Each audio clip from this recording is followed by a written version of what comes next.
सीधे को दुनिया ठगती है। श्री नारायण पंडित द्वारा लिखित। सीधे को दुनिया ठगती है।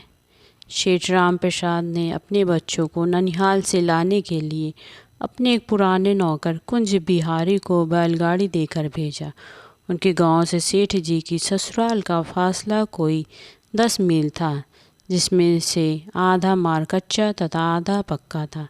कच्चा मार्ग पर गाड़ी चल रही थी तो उसके पहिए की चूं चूं की आवाज़ बराबर आ रही थी, लेकिन जैसे ही गाड़ी पक्के मार्ग पर पहुंची तो उसमें आवाज़ आनी बंद हो गई। कुंज बिहारी एकदम से हैरान और परेशान हो गया कि आखिर गाड़ी की आवाज़ क्यों बंद हो गई है।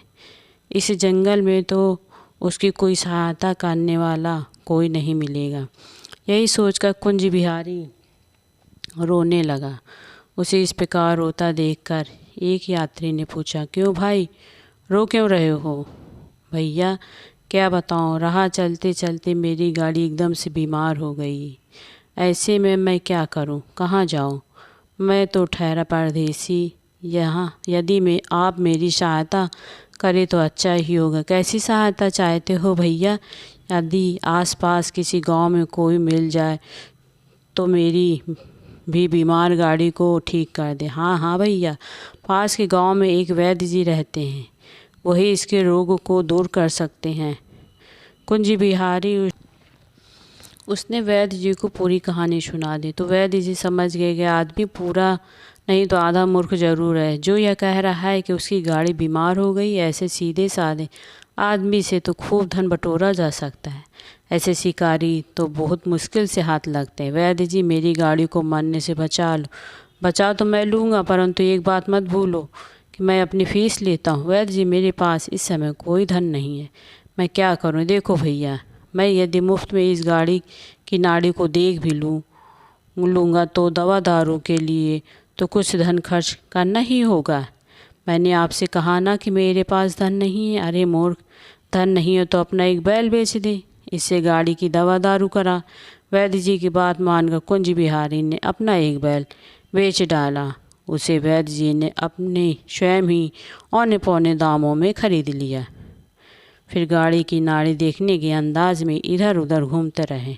अंत में वैद्य जी ने अपने थैले से 2-4 पुड़िया निकालकर कुंज बिहारी को देते हुए कहा, लो, इन्हें पानी के साथ खिलाकर कुछ देर के लिए गाड़ी को आराम देना, जल्दी मत करना। यह कहकर वैद्य जी तो चलते बने। कुंज बिहारी ने गाड़ी पर दवा की पुड़िया डालकर ऊपर से पानी डाल दिया। कुछ देर तक वह देखता रहा कि साथ गाड़ी चलने लगी, परंतु ऐसा संभव ही कहाँ था, गाड़ी नहीं चली।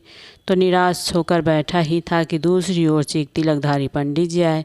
उस सीधे साधे आदमी को चिंतित देखकर उन्होंने पूछा, क्यों भाई, ऐसे क्यों बैठे हो? पंडित जी, मेरी गाड़ी बीमार हो गई है, यह तो चलने का नाम ही नहीं लेती। पंडित जी ने गाड़ी का हाथ लगाकर देखा तो बड़े उदास स्वर में बोले, यह तो मर गई भैया, मर चुकी है, मर गई है मेरी गाड़ी। अब मैं क्या करूं? मेरा तो इस प्रदेश में कोई भी अपना नहीं जो मुझे सहारा दे। यह कहते हुए बेचारा कुंज बिहारी जोर जोर से रोने लगा।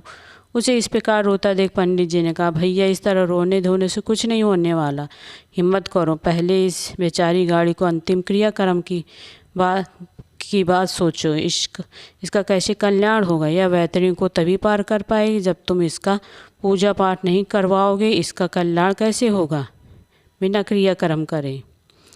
तो यहाँ भूत प्रेत बनकर भटकती फिरेगी, हो सकता है भूतनी बनकर तुम में ही रहने लगे। पंडित जी की बातें सुनकर कुंज बिहारी डर के मारे कांपने लग। भूत के नाम से तो वैसे ही डरता था।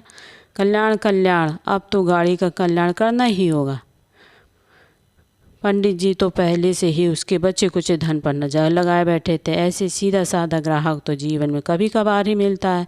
पहले तो वैद्य जी महाराज उसका बैल बिकवा कर आधी रकम चट कर गए। उसने पंडित जी को सारी बात बताई तो पंडित जी ने आकर नया तीर चलाया। कुंज बिहारी उनके जाल में फंस चुका था। मरता क्या ना करता वाली बात थी। उसने पंडित जी को पाँव पकड़ते हुए कहा, महाराज, आप इसका कल्याण कर दो। बैल बेचकर जो धन मुझे मिला उसमें से आधा तो वैद्य जी ले गए, शेष आधा मैं आपको भेंट कर दूंगा।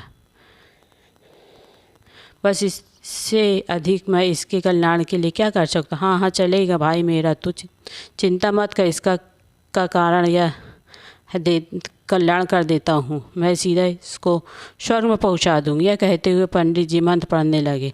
अब जो भी धन कुंज बिहारी के पास बचा था उसे पंडित जी ने ले लिया। वह बेचारा गाड़ी छोड़कर वापस घर आया तो सेठ जी उसे अकेला देखकर आश्चर्य से पूछे, कुंज बिहारी बच्चे कहाँ हैं,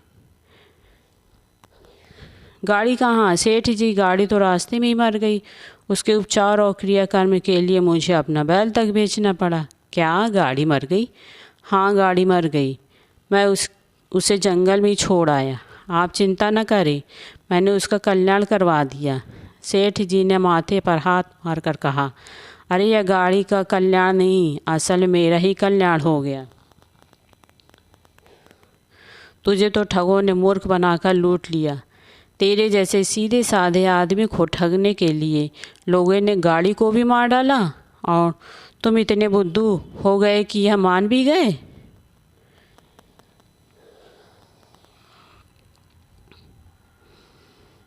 कि गाड़ी बीमार है और मर गई। अरे पगले, लकड़ी की गाड़ी कभी नहीं मरती, मरते वे लोग हैं जिनमें जान होती है। कुंज बिहारी सेठ जी के सामने बुत की भांति खड़ा अपनी भूल पर पश्चाताप कर रहा था, परंतु अब क्या हो सकता था। बेचारा कुंज बिहारी ठगी का शिकार हो गया। धन्यवाद।